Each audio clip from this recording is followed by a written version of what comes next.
Hello friends, welcome to Chakki tube channel. நம்ம எப்படி ஒரு ப்ராப்ளமை ஃபேஸ் பண்ணலாங்கிறத பற்றி ஒரு சின்ன கதை மூலமாக இன்றைக்கி சொல்ல போகிறேன். வாங்க நம்ம கதைக்குள்ளே போகலாம்.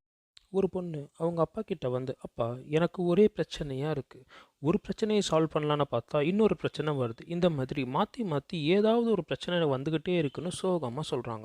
இந்த பிரச்சனைகள் எல்லாத்தையும் சமாளிக்கிறதுக்கு ஏதாவது வழி இருந்தால் உங்கள் அனுபவத்தில் நீங்கள் பார்த்த விஷயத்தை எனக்கு கொஞ்சம் சொல்லுங்கப்பா அப்படின்னு கேட்குறாங்க. அவங்க அப்பா ஒரு செஃப். இந்த பிரச்சனைக்கெல்லாம் அவரோட ஸ்டைலில் சொல்யூஷன் சொல்லலாம்னு சொல்லி முடிவு பண்ணி அந்த பொண்ணை கிச்சனுக்குள்ளே கூட்டிகிட்டு போகிறாரு.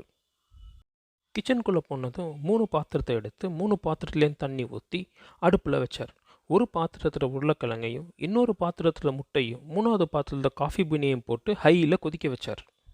ஒரு 15 நிமிஷம் கழித்து அந்த 3ஐயும் எடுத்துகிட்டு வந்து அந்த பொண்ணு முன்னாடி வச்சார். வச்சுட்டு, நீ இதை பார்த்து என்னம்மா நினைக்கிற அப்படின்னு கேட்டார். அந்த பொண்ணுக்கு ஒன்றுமே புரியலை. அப்பா எனக்கு இதெல்லாம் பார்த்தா சாப்பிட்ற பொருள் மாதிரி தான் தெரியுது, இதை விட்டால் எனக்கு வேறு எந்த யோசனையும் வரலை அப்படின்னு சொன்னாங்க. அவங்க அப்பா அதுக்கு, இந்த 3 தாம்மா உன் பிரச்சனைக்கான தீர்வையே சொல்ல போகுதுன்னு சொன்னார். இதை கேட்டதும் அந்த பொண்ணுக்கு ரொம்ப அதிர்ச்சி ஆயிடுச்சு. என்ன, இந்த 3 என்னோட பிரச்சனைக்கான தீர்வை சொல்ல போகுதா அப்படின்னு ரொம்ப வியந்து பார்த்தாங்க. இந்த சுடுதண்ணி தான் உன் பிரச்சனைன்னு நினச்சிக்கோமா. இந்த சுடுதண்ணிக்குள்ளார நம்ம ஹார்டாக இருந்த பொட்டேட்டோவை போட்டதுக்கப்புறம் அந்த பொட்டேட்டோ ரொம்ப சாஃப்டாக மாறுச்சு கரெக்டாக அப்படின்னு கேட்டார். அதுக்கப்புறமா நம்ம இந்த முட்டையை போட்டோம். ஃப்ரெஜைலாக இருந்த இந்த முட்டை ரொம்ப ஹார்டாக மாறுச்சு. 3வதாக நம்ம காஃபி பீன்ஸையும் இந்த சுடுதண்ணியில் போட்டோம். அந்த காஃபி பீன்ஸ் அதோட தன்மையிலிருந்து மாறி இந்த இடத்தையே ரொம்ப நறுமணமாக மாற்றுச்சு. இதே போல தாம்மா நம்ம வாழ்க்கையும். நம்ம வாழ்க்கையில் நடக்கிற பிரச்சனைகளை நம்ம எப்படி பார்க்குறோங்கிறத பொறுத்து தான் நம்ம வாழ்க்கை சந்தோஷமாகவோ இல்லை சோகமாகவோ அமையும். இது அமைச்சிக்கிறது விதம் நம்ம கையில் தான் இருக்குது அப்படின்னு அவர் பொண்ணுக்கிட்ட அவங்க அப்பா சொல்கிறாரு.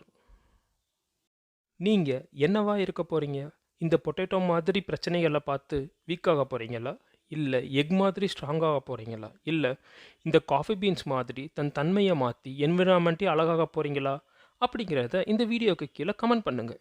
என்ன கேட்டால் காஃபி கொட்டை மாதிரி இல்லைன்னா கூட பரவாயில்ல, ஆனால் பொட்டேட்டோ மாதிரி இருக்கவே கூடாதுன்னு தான் சொல்லுவேன். உங்களுக்கு இந்த கதை பிடிச்சிருக்குன்னு நம்புகிறோம். இந்த சேனலை லைக் பண்ணுங்கள், கமெண்ட் பண்ணுங்கள், சப்ஸ்கிரைப் பண்ணுங்கள். Merry Christmas friends.